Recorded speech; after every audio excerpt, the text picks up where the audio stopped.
Hello guys, this is Rom Tips. Today I show you how to buy a eSIM that will work in Kuwait. The link and coupon will be in the description. Okay, let's go. Step 1. Open description in the video and click on link Wi-Fi eSIM and open this website wifi.com. Alright, and click on this and write OK and click on this.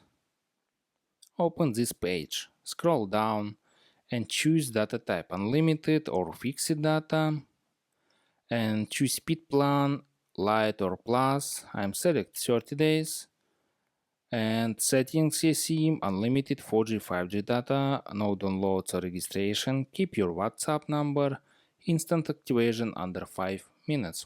Alright, scroll down, how to activate, how to use eSIM and buy a SIM and send your email address, QR code and activation instruction. Alright, and click on buy it now. And click on this and write ROAM tips and click on apply. And this discount code, this dollars, this is very good. And click on Google Pay or write email, write payment and write billing address and click on buy now and buy a SIM and send your email address, QR code and instruction activation, and that's all. Subscribe and give me a like if this video helps you, because feedback helps me. Bye bye.